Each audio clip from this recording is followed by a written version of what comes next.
आले रसूल का घराना एक अजीब व गरीब घराना है। इसके बारे में आप ये नहीं कह सकते हैं कि कोई फ़लाँ शख़्स इस तरह है और फ़लाँ इस तरह है।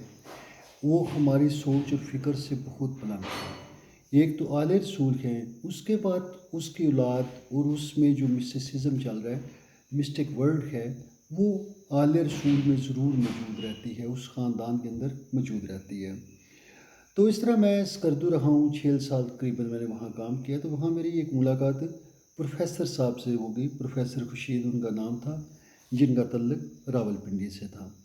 तो खुर्शीद साहब एक तरह के दरवेश मंश आदमी थे और बिल्कुल आप कह लें कि सैयद की वो किस्म जिसको हम जून एलिया में लेते हैं कि काफ़िर हैं हम, काफ़िर है खुदा हमारा, इस तरह के वो।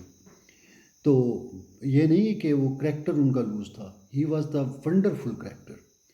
तो खुर्शीद साहब एक दफ़ा वो स्कर्दू में आए, मतलब 3 माह की छुट्टियाँ गुज़ार के वहाँ वापस आए, तो मैं भी उनके पास सलाम करने को गया। तो वो हंटर बीफ लाए हुए थे। वो उनके पास गोश्त था, करीबन आप कह लो कि ढाई 3 किलो वो हंटर बीफ था, तो वो लेके आए।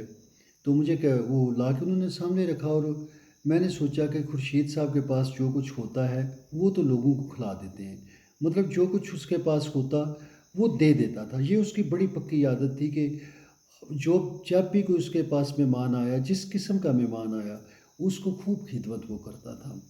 ये अजीब-सी बात थी उसकी। बहरहाल जी, अब वो हंटर बीफ लेके आए तो मैंने क्या किया कि मैंने सोचा कि ये तो अभी खिला देगा लोगों को। तो मैं आहिस्ता-आहिस्ता काट-काट के छोटे-छोटे पीस उसके गोश्त के काटता और वो खुर्शीद साहब को देता और वो खा लेते। इस तरह वो ऐसे पीस में काट के दे रहा था और वो खा रहे थे। तो खाते-खाते मतलब वो आप कह लें कि करीबन वो गोश्त ख़त्म हो गया और बातों में उनको बिल्कुल पता नहीं चला कि मैं इतना ज़्यादा गोश्त खा चुका हूँ। तो एकदम जब उनकी नज़र उसकी तरफ गई, तो उन्होंने कहा, "ये आपने ये क्या किया?" मुझे कहने लगे, "आपने बड़ा ज़ुल्म किया है, आपने बड़ा बड़ा सख्त बोले कि आपने ये कि अजीब हरकत की है कि आपने ये सारा मुझे खिला दिया है।"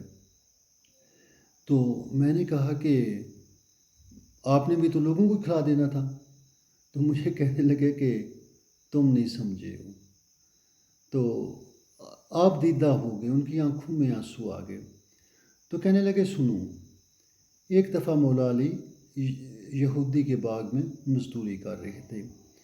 तो वो काम कर रहे हैं और वहाँ पे एक बंदा आता है और वो अर्ज़ करता है कि मुझे भूख लगी हुई है। तो मौला ने फ़रमाया कि वो खजूर की टहनी के साथ वो रोटी बंधी हुई है, आप वो रोटी खोलो और खा लो। तो जब उसने वो रोटी खोली और खाने की कोशिश की, तो वो चबा ना पाया।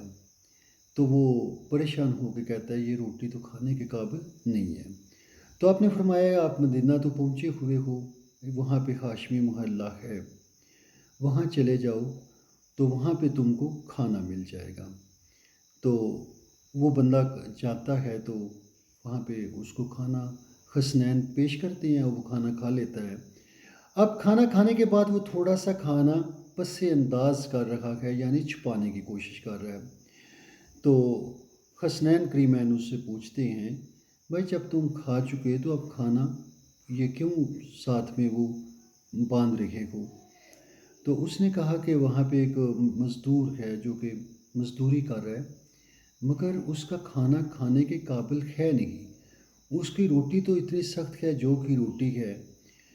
तो हसनैन ने फरमाया, "जिसके पास जौ की रोटी है, ये दस्तरख़्वान भी उसी का है। वो वही खाता है और मेहमानों के लिए ये खाना है।"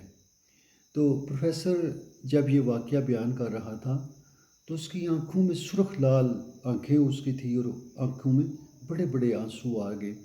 तो कहने लगा कि जिन लोगों ने तक़सीम करना हो, वो खुद नहीं खाते हैं।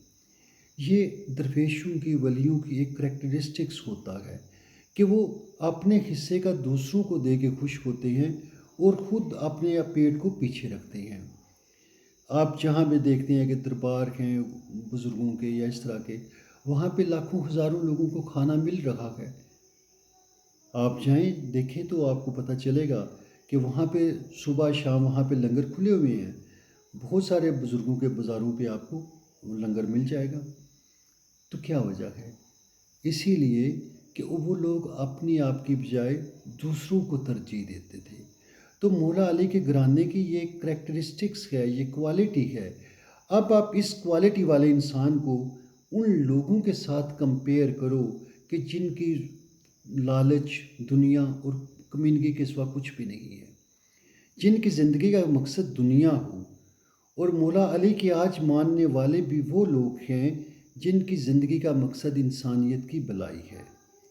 وہ خور و خیام سے گزر، بادہ و جام سے گزر۔ درویش لوگ تو اس طرح کے ہوتے ہیں، مگر مولا کے در کے اوپر وہ فقیر ہیں اور مولا سے ان کو عطا ہوتی ہے۔ یہ علی وہ ہستی ہے جو درویشوں کے کشکول بڑھتی ہے، اور یہی وہ علم لدنی کا وہ روشن ستارہ ہے جس سے لوگوں کو فیض ملتا ہے۔ علی ایک ایسی ہستی ہے جو باب علم ہے، اور رسول کے علم کا وارث علی ہی ہے۔